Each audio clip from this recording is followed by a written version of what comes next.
മമ്മൂക്കയുടെ ഫാൻസ് ലാലേട്ടൻ്റെ സിനിമ വരുമ്പോൾ കുറേ നെഗറ്റീവ് പറയാൻ സാധ്യതയുണ്ട്.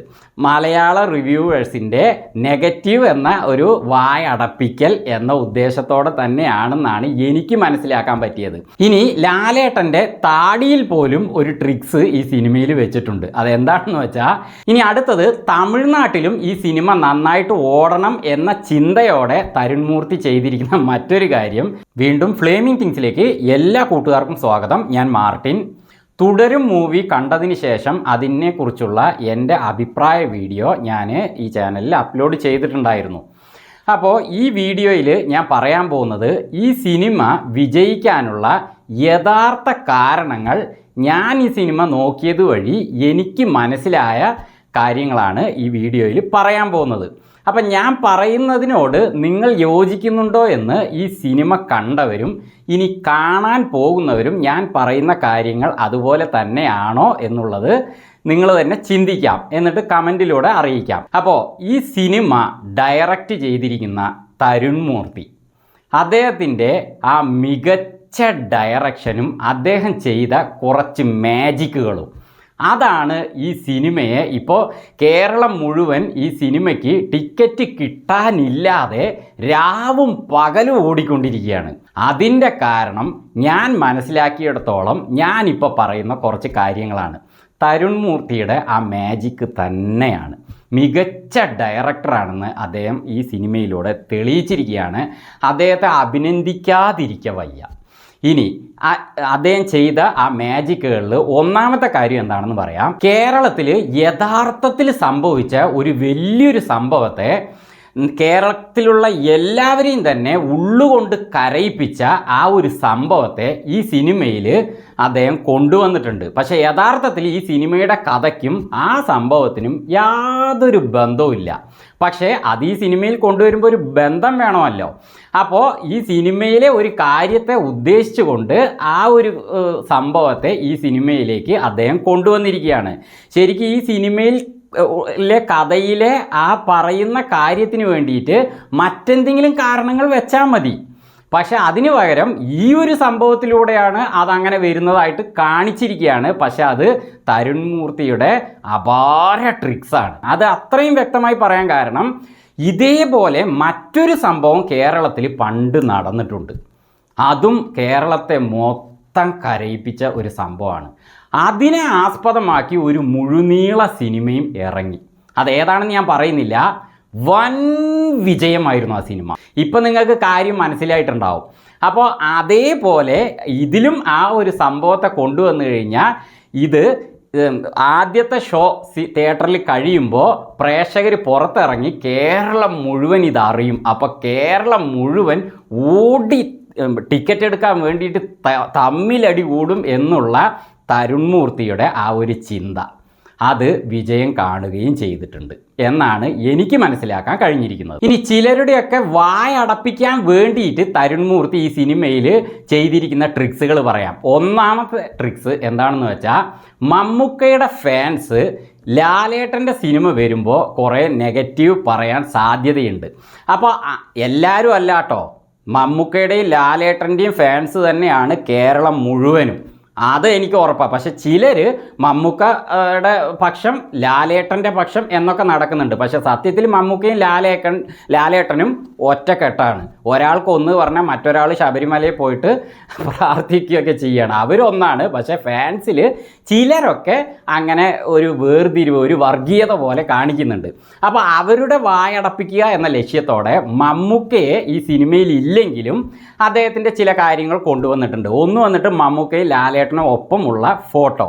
മറ്റൊന്ന്, നമുക്ക് എല്ലാവർക്കും വളരെയധികം ഇപ്പോഴും മനസ്സിൽ നിറഞ്ഞു നിൽക്കുന്ന ആ ശാന്തമേ രാത്രിയിൽ വാദ്യഗോ, ആ പാട്ട് ജോണി വാക്കറിലെ, അത് കൊണ്ടുവന്നിട്ട് ലാലേട്ടനെ കൊണ്ട് മമ്മൂക്കയുടെ ആ ഒരു ഡാൻസിലെ സ്റ്റെപ്പ് നിർബന്ധിച്ച് ചെയ്യിപ്പിക്കുകയാണ് ഇതിൽ മറ്റൊരു കഥാപാത്രം.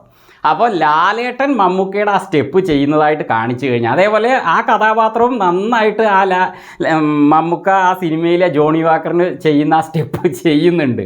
അപ്പോൾ അത് ചെയ്യുന്നതിലൂടെ മമ്മൂക്കയുടെ ഫാൻസിന് ഒരു തൃപ്തി കൊടുക്കാൻ എന്നവണ്ണമാണ് തരുൺ മൂർത്തി ആ ഒരു ഐഡിയ ഉപയോഗിച്ചിരിക്കുന്നത്. അത് എത്രത്തോളം വിജയിച്ചു എന്ന് എനിക്കറിയില്ല. എന്തായാലും ആ ഒരു ട്രിക്സാണ് അദ്ദേഹം ചിന്തിച്ചത്. മറ്റൊരു പ്ലാന് തരുൺ മൂർത്തി ഈ സിനിമയിൽ ചെയ്തിരിക്കുന്നത് മലയാളം റിവ്യൂവേഴ്സിന്, അതായത് മലയാളം സിനിമ നിരൂപകർക്ക് ഒരു 8ന്റെ പണി അല്ലെങ്കിൽ ഒരു കുത്ത് എന്ന ലെവലിൽ അദ്ദേഹം ഒരു സംഭവം ഇതിൽ ചെയ്തിട്ടുണ്ട്. നിങ്ങൾ ഈ സിനിമ കണ്ടു കഴിഞ്ഞാൽ ഞാൻ ഈ പറയുന്ന കാര്യം അതും ശരിയാണോ എന്ന് നിങ്ങൾ തന്നെ ചിന്തിക്കുക.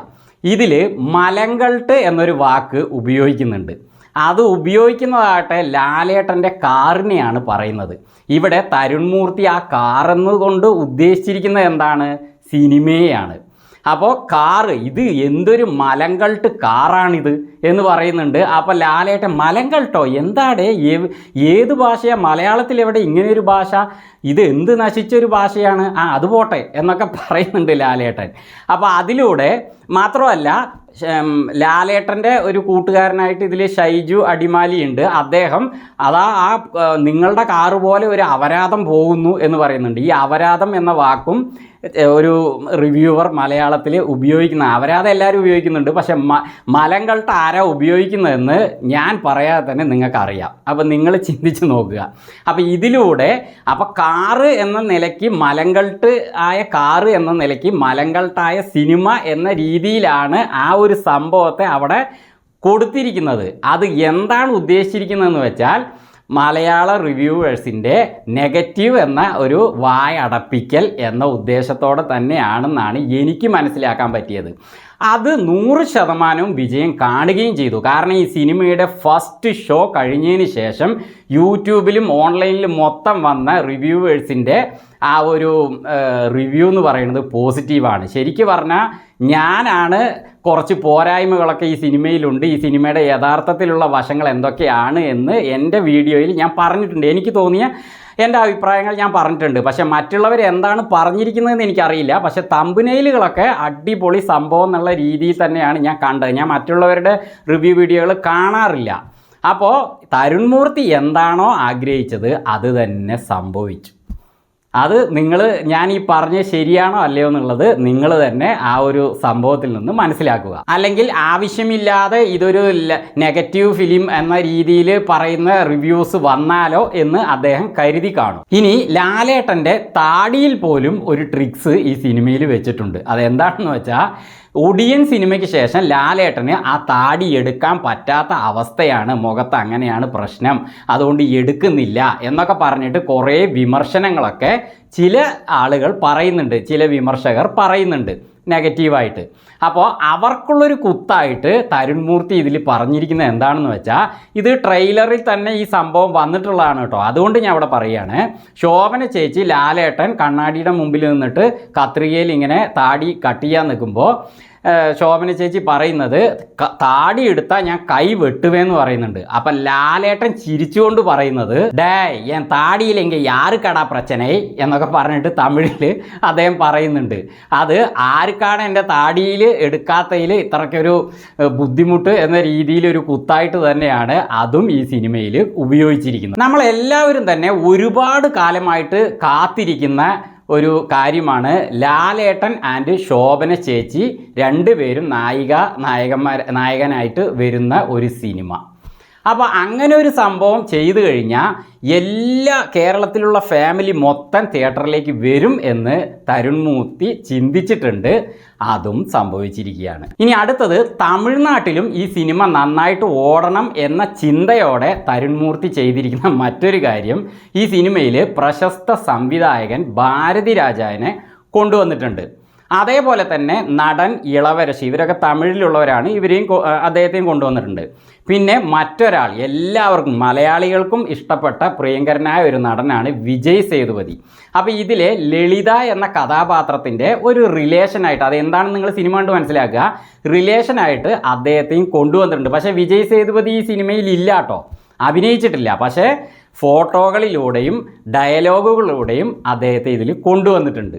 അപ്പോൾ തമിഴ് പ്രേക്ഷകരെയും ഇതിലേക്ക് ആകർഷിപ്പിക്കാൻ വേണ്ടിയിട്ടുള്ള ഒരു ഐഡിയ. ഇനി അടുത്തതായിട്ട് ചില നടന്മാരെ ഇതിൽ കൊണ്ടുവന്നിരിക്കുന്നത് ഇപ്പോഴത്തെ കോമഡിയിൽ മിന്നി നിൽക്കുന്ന അമൽ ഡേവിസിനെ ഈ സിനിമയിൽ കൊണ്ടുവന്നിട്ടുണ്ട്. പക്ഷേ അമൽ ഡേവിസിന് ഇതിൽ കാര്യമായ സംഭവങ്ങളൊന്നും ഇല്ല കേട്ടോ. കുറച്ച് കാര്യങ്ങളുണ്ട് എന്നേ ഉള്ളൂ. അതൊരു ഒരു നല്ല ഹൈപ്പുള്ള സംഭവങ്ങളായിട്ടൊന്നും എനിക്ക് തോന്നിയിട്ടില്ല. അത് കണ്ടവർക്കൊക്കെ അറിയാം. പക്ഷെ കൊണ്ടുവന്നിട്ടുണ്ട്, അതും പ്രേക്ഷകരിൽ പറയപ്പെടും. അപ്പോൾ അതുകൊണ്ട് ഇയാളും ഈ സിനിമയിൽ ഉണ്ട് എന്ന് വരുത്താൻ വേണ്ടിയിട്ട് തന്നെയാണത്. പിന്നെ അതേപോലെ തന്നെ അർജുൻ അശോകനെ ഈ സിനിമയിൽ കൊണ്ടുവന്നിട്ടുണ്ട്. പക്ഷേ എന്തിനാണ് കൊണ്ടുവന്നിരിക്കുന്നതെന്ന് ഒരു പ്രേക്ഷകർക്കും തല പുകഞ്ഞ് ആലോചിച്ചിട്ടും മനസ്സിലാവുന്നില്ല. കാരണം അർജുൻ അശോകൻ ഒരു കാര്യം, ഒരു ഡയലോഗ്, ഒരു ചെറിയൊരു കാര്യം പറഞ്ഞിട്ട് അങ്ങേര് പോവുകയാണ്. പിന്നെ മറ്റൊരു ട്രിക്സ് ഉപയോഗിച്ചിരിക്കുന്നത് എന്താണെന്ന് വെച്ചാൽ, ഈ സിനിമ ഇറങ്ങുന്നതിന് മുമ്പ് ഇതിൻ്റെ ട്രെയിലർ ഇറങ്ങിയല്ലോ, അതിൽ പൂർണ്ണമായിട്ടും ഇതൊരു ഫാമിലി മൂവി എന്ന രീതിയിലാണ് ആ ട്രെയിലർ ഇറങ്ങിയിരിക്കുന്നത്. അത് കാണുമ്പോൾ ശോഭന, ലാലേട്ടൻ്റെ പഴയ സംഭവങ്ങൾ എന്ന നിലയ്ക്കുള്ള കോമഡി, അതുപോലത്തെ ഓരോ വർത്തമാനം, അതുമാത്രമേ ആ ട്രെയിലറിൽ കാര്യമായിട്ടുള്ളൂ. അതിൽ നിന്ന് നമുക്കൊന്നും ഈ സിനിമയെക്കുറിച്ച് യഥാർത്ഥത്തിൽ ഈ സിനിമ എങ്ങനെയാണെന്നുള്ളത് നമുക്ക് മനസ്സിലാക്കാൻ പറ്റിയിട്ടില്ല. പക്ഷേ അങ്ങനെയല്ല ഈ സിനിമ. കാരണം ആ സംഭവങ്ങൾ ഉണ്ട് ഇതിൽ. പക്ഷേ ഈ സിനിമ ഒരു പരിധി കഴിഞ്ഞതിന് ശേഷം അതിൻ്റെ തലം തന്നെ മാറിയിട്ട് വേറെ എങ്ങോട്ടോ പോയ സിനിമയാണിത്. പിന്നെ തരുൺ മൂർത്തി ഈ സിനിമയിൽ ചെയ്തിരിക്കുന്ന ഏറ്റവും വലിയൊരു മികച്ച സംഭവം എന്താണെന്ന് വെച്ചാൽ, ഇതിൽ അദ്ദേഹം സൃഷ്ടിച്ചിരിക്കുന്ന ആ വില്ലനാണ്. വില്ലൻ്റെ പെർഫോമൻസ് കണ്ട് ഞാൻ അന്തം വിട്ടുപോയി. ഞാൻ ഈ സിനിമ സത്യം പറഞ്ഞാൽ വില്ലന് വേണ്ടി കാണാമെന്നാണ് ഞാൻ മറ്റേ വീഡിയോയിലും പറഞ്ഞിട്ടുള്ളത്. വില്ലൻ്റെ പെർഫോമൻസ് വേണ്ടി പ്രകാശ് വർമ്മ ഇതിൽ പുതുമുഖമാണെന്ന് പറയുന്നു. പക്ഷേ ഒരു പുതുമുഖം പോലെയല്ല അദ്ദേഹം അഭിനയിച്ചിരിക്കുന്നത്.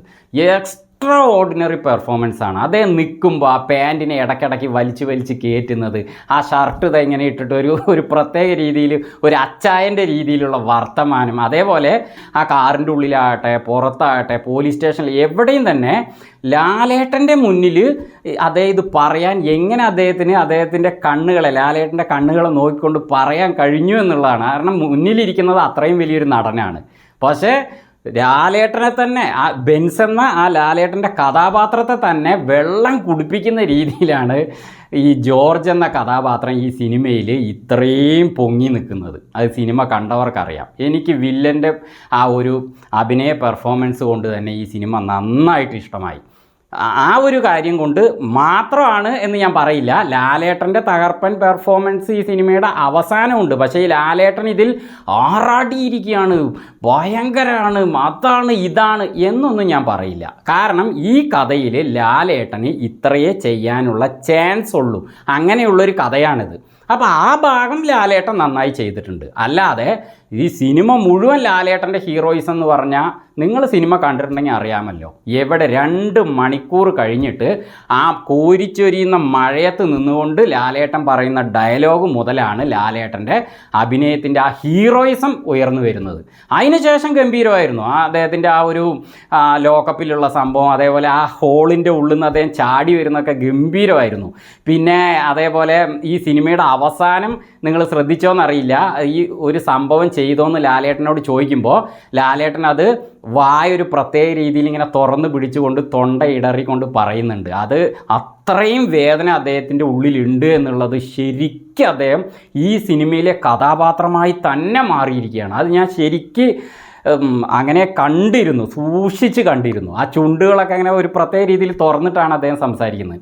അതേപോലെ തന്നെ ഒരാളെ അദ്ദേഹം വലിച്ചു കൊണ്ടുപോകുമ്പോൾ മുഖം ഇങ്ങനെ ഒന്ന് ചെറുതായിട്ട് തുടുക്കുന്നുണ്ട്, വല്ലാതെയല്ല ചെറുതായിട്ട്. അത് നിങ്ങൾ ശ്രദ്ധിച്ചോന്ന് എനിക്കറിയില്ല. അപ്പോൾ അത് പറയാൻ കാരണം എന്താണെന്ന് വെച്ചാൽ, ലാലേട്ടൻ്റെ ദേവാസുരത്തിലെ മംഗലശ്ശേരി നീലകണ്ഠനെ അവിടെ കിടത്തിയിട്ട് അതിലെ വില്ലൻ മുണ്ടക്കൽ ശേഖരൻ ലാലേട്ടൻ്റെ നെഞ്ചിൽ കാല് വെച്ചിട്ട് അടങ്ങി കിടക്കടാന്ന് പറയുമ്പോൾ ലാലേട്ടൻ്റെ ആ കവിള് കട്ട അത് തുടിക്കുന്ന ആ സീനുണ്ട്. ഇവിടുന്നൊക്കെ ചോര ചീറ്റി വരുന്ന ആ ഒരു സീനുണ്ട്. അത് എനിക്ക് ഒരിക്കലും ലാലേട്ടൻ്റെ മറ്റേ മംഗലശ്ശേരി നീലകണ്ഠനെ എനിക്ക് മറക്കാനാവില്ല. അതേപോലെ തന്നെ നാട്ടുരാജാവിൽ വില്ലനെ അവസാനത്തെ ഫൈറ്റിൻ്റെ ആ സമയത്തും ആ മുഖം തുടുക്കുന്ന ഒരു സീനുണ്ട്. അപ്പോൾ അതുപോലത്തെ അത്രയ്ക്ക് ഇതിൽ മുഖം അങ്ങനെ തുടുക്കുന്നില്ല. അതിൻ്റെ കാരണം ലാലേട്ടൻ്റെ മുഖത്ത് എന്തോ ഒരു വിഷയമുണ്ട് എന്നൊക്കെ പൊതുവെ പറയുന്നുണ്ടല്ലോ. അതൊന്നും എനിക്ക് അറിയില്ല കേട്ടോ, ഞാൻ കേട്ടുകേൾവിയാണ്. അപ്പോൾ അതുകൊണ്ടാണോ എന്ന് ശരിക്കും വല്ലാതെ അത് വരാത്തത് എന്ന് കരുതിയിട്ട് ഞാൻ സങ്കടപ്പെട്ടു. കാരണം അദ്ദേഹത്തിൻ്റെ ആ അഭിനയിച്ച് വെച്ചിരിക്കുന്ന പണ്ടത്തെ സംഭവങ്ങളൊക്കെ നമുക്ക് അറിയാവുന്നതാണ്.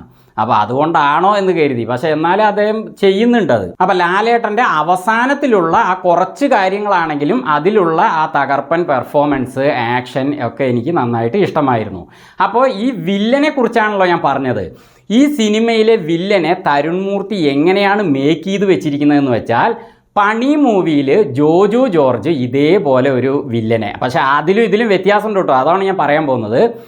ജോജു ജോർജാണ് അതിൽ ഹീറോ എങ്കിൽ അദ്ദേഹത്തെ മാക്സിമം താഴ്ത്തി വെച്ചിട്ട് ഡോൺ സെബാസ്റ്റ്യൻ എന്ന് സാഗർ സൂര്യ എന്ന നടനെ അങ്ങനെ പൊക്കി വെച്ചിരിക്കുകയായിരുന്നു. പക്ഷേ അതിലും ഇതിലും എന്താ വ്യത്യാസം എന്ന് വെച്ചാൽ, ആ സിനിമയിൽ വല്ലാത്ത വയലൻസ്, ഭീകരാന്തരീക്ഷമൊക്കെ ഉണ്ട്. അതേപോലെ വേറെ സീനുകളുണ്ട്. അതുകൊണ്ട് തന്നെ ഫാമിലിയായിട്ട് പോകാൻ ഒരു ബുദ്ധിമുട്ട് പല ഫാമിലികൾക്കും ഉണ്ടാകുന്ന ഒരു സിനിമ തന്നെയാണ് പണി മൂവി. അപ്പോൾ ഇതിൽ തരുൺ മൂർത്തി ആ ഒരു പ്രശ്നം ഒഴിവാക്കിയിട്ടുണ്ട്. കാരണം ഇതിൽ വയലൻസ് ഇല്ല. ആ സിനിമയിലെ പോലെ വയലൻസോ അല്ലെങ്കിൽ ഫാമിലിയായിട്ട് പോയി കാണാൻ പറ്റാത്ത രംഗങ്ങളോ ഒന്നും ആഡ് ചെയ്തിട്ടില്ല. അതും തരുൺ മൂർത്തിയുടെ ഒരു ഐഡിയ തന്നെയാണ്. പക്ഷേ സത്യത്തിൽ ഇതിൽ വയലൻസിൻ്റെ സീനുകൾ എടുത്തിട്ടുണ്ട് എന്നാണ് തോന്നുന്നത് കേട്ടോ. കാരണം ഇതിൽ ഒരു ഈർക്കിളിയും എടുത്തിട്ട് ഒരാൾ പോകുന്നുണ്ട്. അപ്പോൾ ഈ സിനിമയിൽ കാണിക്കുന്ന ആ സ്ഥലത്ത് ഈർക്കിളി എന്തിനാണ് പ്രയോഗിക്കുക എന്നുള്ളത് സിനിമ കാണുന്നവർക്ക് മനസ്സിലാവും. അപ്പോൾ അത് അങ്ങനെ ഒരു സീൻ എടുത്തിട്ടുണ്ട്. പിന്നെ അത് വേണ്ടാന്ന് വെച്ച് കട്ട് ചെയ്തിട്ടുണ്ടാകണം, അല്ലെങ്കിൽ സെൻസർ ബോർഡ് കട്ട് ചെയ്തിട്ടുണ്ടാവണം, അല്ലെങ്കിൽ അങ്ങനെ ഒരു സീൻ എടുക്കാതെ ഈർക്കിളി മാത്രം കാണിച്ചുകൊണ്ട് ഒരു വയലൻസ് പോലെ ഒരു സംഭവത്തെ അവിടെ ഒന്ന് സൂചിപ്പിക്കാൻ വേണ്ടി കാണിച്ചതായിരിക്കണം. എന്തായാലും വയലൻസ് ഈ സിനിമയിൽ അങ്ങനെ ഇല്ല. ചുരുക്കി പറഞ്ഞാൽ എല്ലാ ഫാമിലി ആയിട്ട് പോയി കാണാനുള്ള ഒരു രീതിയിലാണ് ഈ സിനിമ മേക്ക് ചെയ്തിരിക്കുന്നത്. ഒരു ദുരന്ത കഥ പോലെയാണ്, ഒരു ട്രാജഡി മോഡൽ കഥ പോലെയാണ് ഇത് പോകുന്നത്. അതുകൊണ്ട് ഇതിലെ കഥാപാത്രങ്ങളെ എനിക്ക് വില്ലൻ അതുപോലെ ലാലേട്ടനൊക്കെ ഇഷ്ടമായെങ്കിലും, അവസാനത്തെ ലാലേട്ടൻ്റെ ആ സംഭവമൊക്കെ ഇഷ്ടമായെങ്കിലും, കഥയൊക്കെ എനിക്ക് എവിടെയൊക്കെയോ തുടങ്ങി എവിടെയൊക്കെയോ എത്തി അവസാനിച്ച പോലെ തന്നെയാണ് തോന്നിയത്. ഇപ്പോഴൊക്കെ പണ്ടത്തെ പോലെയല്ല, നല്ല കഥകളുള്ള സിനിമകൾ ഇറങ്ങിയാലും അത് അത്രയ്ക്കൊന്നും ചില സിനിമകളൊന്നും വിജയം കാണുന്നില്ല. അപ്പോൾ ഒരു സിനിമ എടുത്തു കഴിഞ്ഞാൽ അതിൽ എന്തൊക്കെ വേണമോ അതൊക്കെ ആഡ് ചെയ്തിട്ടില്ലെങ്കിൽ സിനിമ ഓടിയില്ലെങ്കിലോ എന്ന് കരുതിയിട്ട് ഇത്രയും കാര്യങ്ങളെ ഈ സിനിമയിൽ ഉൾക്കൊള്ളിച്ച്, ചുരുക്കി പറഞ്ഞാൽ തരുൺ മൂർത്തി ഒരു മികച്ച ഡയറക്ഷൻ ചെയ്ത് മേക്ക് ചെയ്ത വെച്ച ഈ ഒരു സാധനത്തിനെ സ്ക്രീനിൽ അങ്ങോട്ട് കൊടുത്തിട്ട്, സ്ക്രീനിൽ നിന്ന് തുടങ്ങി ഓരോ പ്രേക്ഷകരിലൂടെയും വീട്ടിൽ നിന്നും നാട്ടിൽ നിന്നുമൊക്കെ മറ്റ് പ്രേക്ഷകരെ വലിച്ചിഴച്ച് ടിക്കറ്റ് എടുപ്പിച്ച ഒരു സിനിമയാണ് തുടരും. എന്തായാലും 2.25 മണിക്കൂറോളമുള്ള ഈ സിനിമയിൽ 2 മണിക്കൂർ വരെ നമ്മൾ കാത്തിരിക്കേണ്ടതായിട്ട് വന്നിരിക്കുകയാണ് ലാലേട്ടൻ്റെ ആ ഒരു ഹീറോയിസം കാണാൻ വേണ്ടിയിട്ട്. അതുവരെ വെയിറ്റ് ചെയ്ത് മുഷിയുകയാണ് ഉണ്ടായത്. പക്ഷേ അതിനുശേഷം സംഭവങ്ങളുണ്ട്. അപ്പോൾ അതുകൊണ്ട് തന്നെ എനിക്ക് ശരിക്കും പറഞ്ഞാൽ ഈ സിനിമയിൽ എനിക്ക് പറയാനുള്ളത്, ആ വില്ലൻ്റെ ആ ഡയറക്ടറുടെ ആ ഒരു മേക്കിങ്ങും പ്രകാശ് വർമ്മയുടെ ആ തകർപ്പൻ പെർഫോമൻസും കൊണ്ട് ധൈര്യമായിട്ട് ഈ സിനിമയ്ക്ക് ടിക്കറ്റ് എടുക്കാം. അതുപോലെ തന്നെ ലാലേട്ടൻ്റെ ആ അവസാനമുള്ള ആ ഒരു പെർഫോമൻസ് കൊണ്ടും എന്നാണ് എനിക്ക് മനസ്സിലാക്കാൻ പറ്റിയത്. അപ്പോൾ നിങ്ങളുടെ അഭിപ്രായങ്ങൾ കമൻറ്റിലൂടെ അറിയിക്കാം. വീണ്ടും മറ്റൊരു വീഡിയോയുമായി ഞങ്ങൾ വരുന്നത് വരെ ഫ്ലേമിംഗ് തിങ്സിൽ നിന്ന് ബൈ.